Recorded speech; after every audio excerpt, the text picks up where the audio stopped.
And given my administration's relentless pursuit of al-Qaeda's leadership, there is no justification beyond politics for Congress to prevent us from closing a facility that should have never been opened. Today, so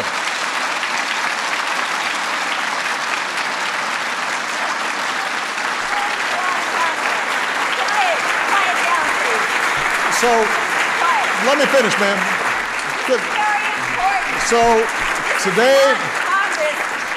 So today, once again, today, these desperate people. I'm about to address it, ma'am, but you got to let me speak. I'm about to address it. Commander-in-Chief. Let me address it. Close Guantanamo today. Why don't you let me address it, ma'am? Release those 86 prisoners. Why don't you sit down and I will tell you exactly what I'm going to do. Today. That includes 57 Yemenis. Thank you, ma'am. It includes Shakur Amr. Thank you.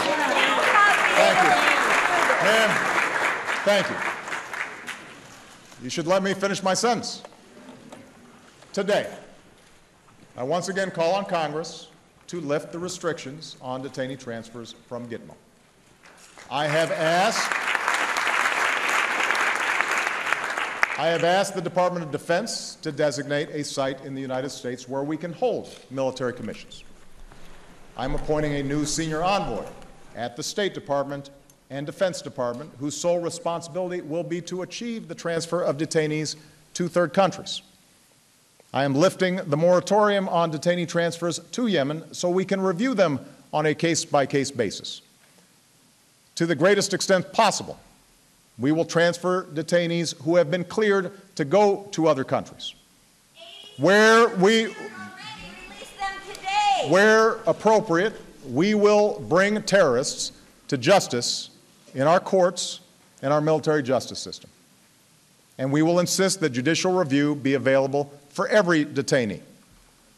Now, ma'am, let me finish. Let me finish, ma'am. This is part of free speech, is you being able to speak, but also you listening, and me being able to speak. All right? Thank you.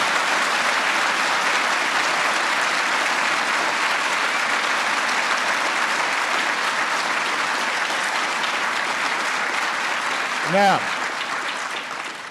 even after we take these steps, one issue will remain, which is how to deal with those Gitmo detainees who we know have participated in dangerous plots or attacks, but who cannot be prosecuted, for example, because the evidence against them has been compromised or is inadmissible in a court of law.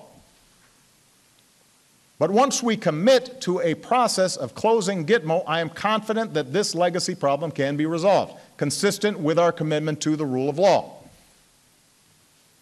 And I know the politics are hard. But history will cast a harsh judgment on this aspect of our fight against terrorism and those of us who failed to end it. Imagine a future, 10 years from now, or 20 years from now, when the United States of America is still holding people who have been charged with no crime on a piece of land that is not part of our country.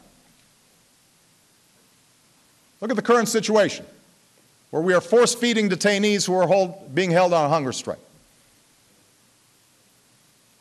I'm willing to cut the young lady who interrupted me some slack, because it's worth being passionate about. Is this who we are? Is that something our founders foresaw? Is that the America we want to leave our children? Our sense of justice is stronger than that. We have prosecuted scores of terrorists in our courts. That includes Umar Farouk Abdulmuttalib, who tried to blow up an airplane over Detroit, and Faisal Shahzad, who put a car bomb in Times Square. It's in a court of law that we will try Doksar Charnev, who is accused of bombing the Boston Marathon. Richard Reed, the shoe bomber, is, as we speak, serving a life sentence in a maximum security prison here in the United States.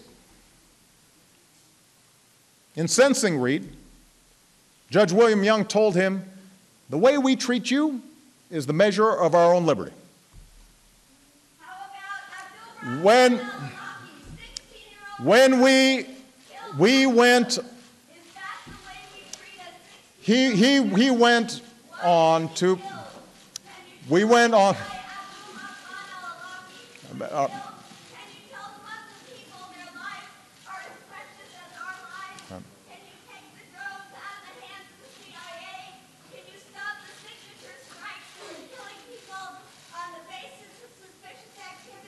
we're addressing that, ma'am.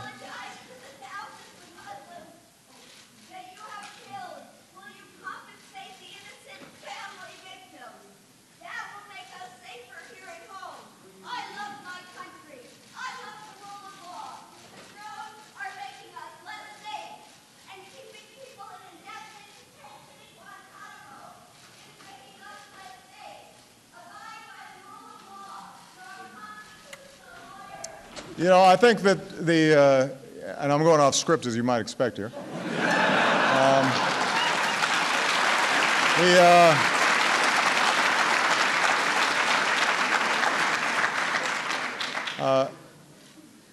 The voice of that woman is worth paying attention to. Obviously, I do not agree with much of what she said. And obviously, she wasn't listening to me in much of what I said. But these are tough issues. And the suggestion that we can gloss over them is wrong. You know, when that judge sentenced Mr. Reed, the shoe bomber, he went on to point to the American flag that flew in the courtroom.